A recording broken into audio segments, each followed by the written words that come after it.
What's going on, guys? This is Cole, aka Proximitty, bringing you a brand new video today. Today I've got on my Halo shirt. I'm ready to grind. We're going to be talking about Livefire and some of the jumps and spots that I found and just helping you guys learn them and figure out how to use them. So let's get right into it.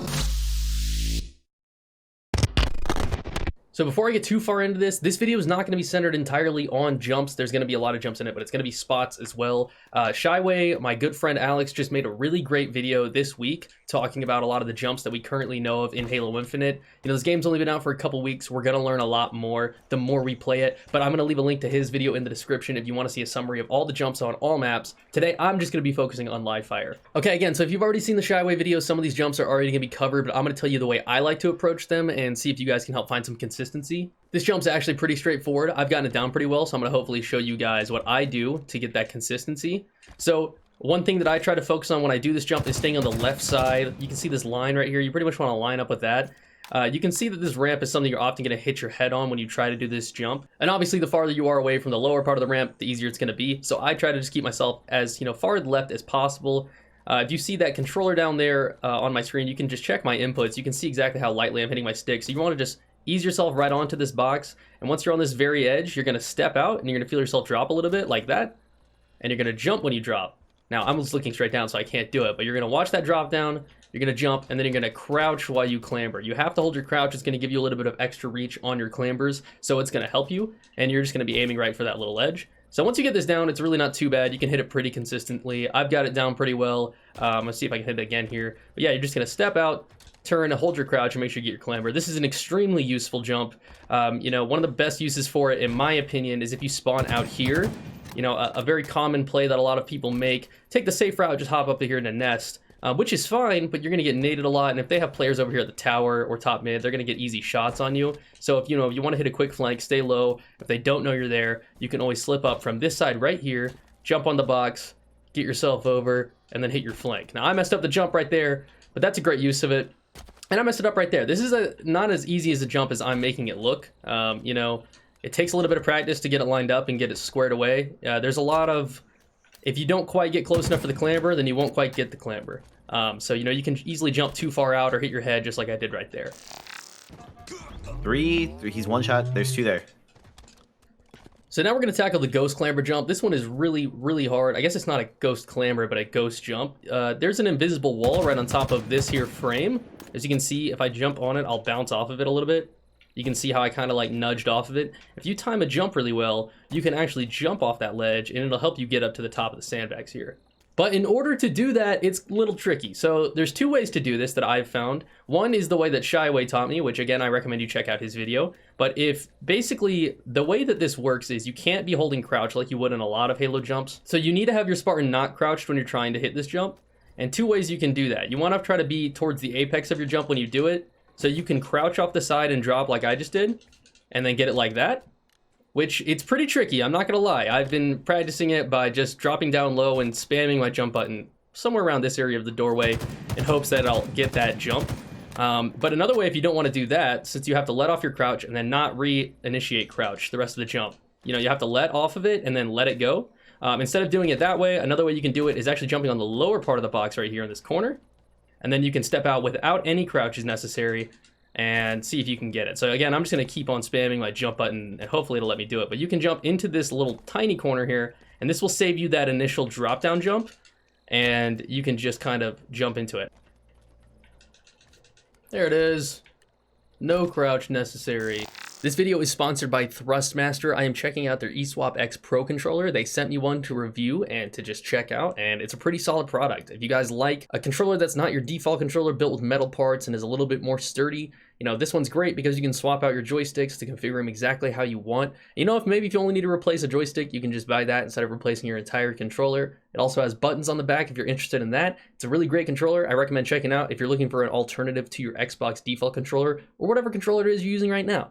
Give them a look. The link's in the description below. All right, let's get back to the video. All right, now that we got the hard jumps out of the way, we're going to move on to the hiding spot portion of this video, which I'm really excited about because I found two spots that I'm not sure anybody else has figured out yet. Somebody probably has, but I haven't seen them. I actually found them today when I was running around. So let's take a look at them. So the first one's over here, this big door area. This is a very common combat area on this map. You can, of course, jump on this box. These boxes are honestly on a lot of maps.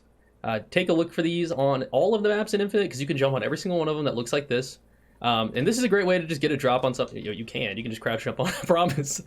This is just a great way to get the drop on somebody, first shot in a fight. Really, a lot of times is all you need, especially in a game like this, where it's really hard to flip fights on somebody unless you have a power weapon. You know, somebody rounds the corner looking here, that can be the difference, because you'll be up here, and that really can be the difference. But more than that, that's not the hiding spot. The hiding spot I actually just found is you can actually stand on top of this doorway.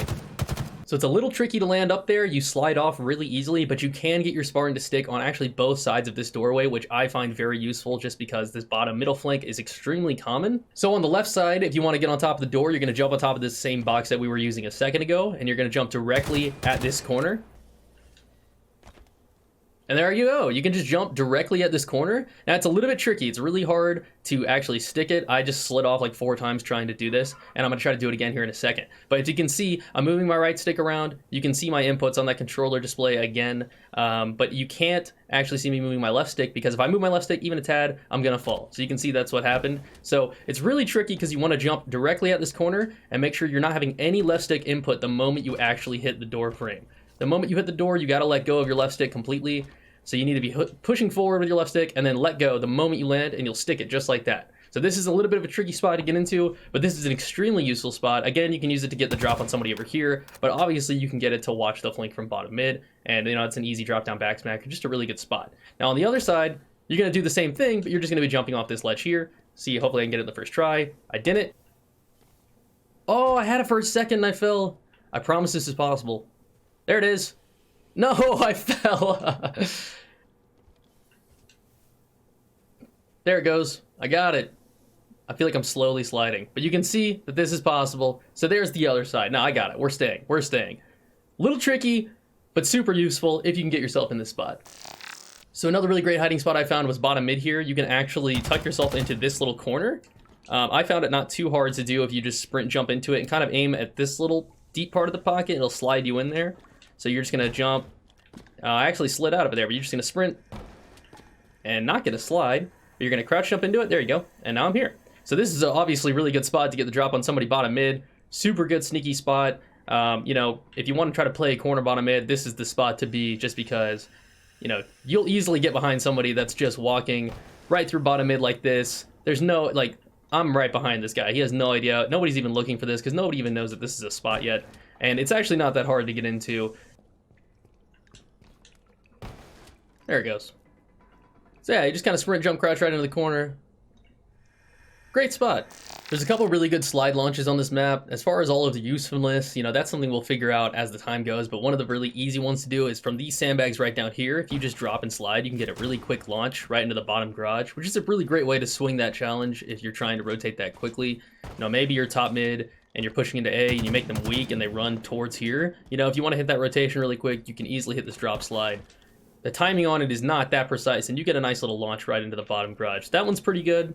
You can use the same exact spot here to actually launch yourself down towards bottom B if you want to hit a quick rotation here. It's the same timing, and it'll launch you all the way down here. So that's really nice. Just a little bit of outplay potential. If you guys don't know about this spot right here, this is a nice little clamber spot. You can just jump, clamber right up, and then you'll be above this doorway, which, you know, gives you a little bit of freedom. And as Shyway was pointing out in his video, you can jump across here and kind of patrol both spots. But another little outplay potential when you're playing this area of the map, a lot of people might find themselves getting weak and stuck right here in this area and kind of just hoping that they aren't getting pushed. That's always fun, but I would encourage you, if you want to try to get out of this situation, like if you're weak, you can always back down here for more cover, and then you can jump deep and get your clamber all the way on the side so you can actually rotate out. That'll allow you to get cover all the way until the point you clamber, and you can do that on both sides. So I've actually used this multiple times getting out of this spot. You know, if I'm fighting somebody here at garage, I can back down, jump all the way long, and by the time I get a clamber, I'm out. So, you know, you can still get shot in that depending on the positioning of the enemies, but it's a really great way to actually use this area to get yourself out of trouble. So jumping deep over here, keeping yourself covered, and then getting your clamber to get yourself out, rather than just running, you know, where you can get naded and stuff like that. You know, it's another little use of this area. As far as some of the other slide launches, you know, some of them are really useful and some of them, you know, we'll see the use for them. But, you know, there's a lot of these ramps you can just drop and slide on. And if you time these well, if you time these drop slides well, you'll get these launches. So, you know, always be on the lookout for finding yourself a little box or something you can drop down onto anything, any sort of level like that, that little ramp that'll help you get that launch. You know, the way this game works, if you're sprinting and hit a nice little drop slide with momentum, you'll get a lot of a launch. You can actually get a better launch than that all the way to nest if I time it right. There it goes. So yeah, you can see a lot of these momentum launches that exist just in this game in general. You know, I see a lot of rotations where people will be playing tower like this, and they'll come down here and drop this and hit this little slide. You know, if you drop down off that, you can slide. Anything that has a ramp, you can slide into. You know, if you want to grab overshield, you can drop off that, hit this slide into this clamber. You know, this is a really great momentum launch. That's a really great way to rotate quickly off of overshield. But on top of that, the repulsor, which you just saw me grab up, actually offers you a lot of movement options here on this map as well. So there's the obvious, if you jump with a repulsor, you can get yourself a nice launch and get yourself up to high points. But there's some out-of-the-box thinking plays you can do with that. For one, you can actually go from bottom mid to top mid with it, which is very contextual, but in case it ever comes up, it's a way to make that play if you have the repulsor. So that's really nice. And then another thing, since the repulsor actually spawns out here, and I mentioned earlier in this video, a lot of people have the tendency to just rotate nest, which isn't necessarily a bad play, but sometimes it's not necessarily what you want to do either. You know, if you grab the repulsor, maybe hit low here, now you can work on a flank towards the tower, but you're not limited to using this jump or just walking on the back ramp. You can, of course, do both those things, but, you know, with the repulsor, you could get all the way right here and just go ahead and launch yourself up to top tower. You know, don't be afraid to use the repulsor for things like that. Obviously, it's a great offensive tool or defensive tool. If you're on the edge of the map like this, you can launch somebody off the map. But don't be afraid to use it for movement, especially in a game like Oddball, where it's very common that players will be holding it at the top tower. If you might get a little flank on your team, on their team, and you don't want to have to work your way up the old-fashioned way by walking up here and taking fights, you can always just hit that nice flank, because you can get a lot of height on this repulsor jump. A lot of people I don't think realize if you just jump, repulse right afterwards, you are up there. And so, you know, that's a great flank, obviously great.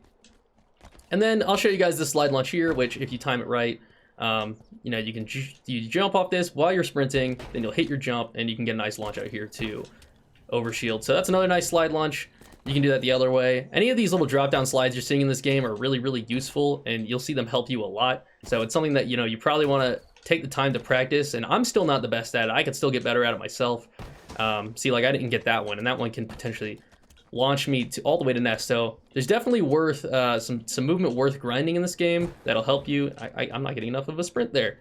And that's an example of me having to do it a little bit more just to get better at it too, but yeah, you can see you get all these little launches that help you move around the map, and there's a bunch of these on a lot of the maps, but you know, here on this map, you have that little drop down right there. You know, if you can look for these little cues right here, this little like ramp, anything you can drop off to that is a downward slope, you're gonna get an extra momentum launch, so then you can just launch yourself right into bottom mid. You know, you'll find these spots the more you play, and we'll find even more spots the more we play, but I think that's about it as far as I have for a little bits of tips on Livefire. I'd actually just mentioned this corner right here is a lot deeper than people realize. You can stand back here a lot. I make plays over here. People don't really see me. It's a pretty good spot.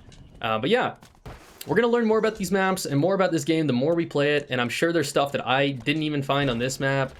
More hiding spots, more jumps, all that stuff that I'm looking forward to learning more about the more we play this game and as this game gets older. So if you guys saw something in the comments that you thought I missed, or a nice hiding spot or a nice jump or something you're figuring out, please don't hesitate to tell me. Let me know. Leave a like if you enjoyed the video, subscribe if you haven't already, and let me know which map you guys would like to see me do next. I'm going to do all of the arena maps. I don't know if I'm going to do the big team battle maps just because it's really big and a lot of stuff to cover.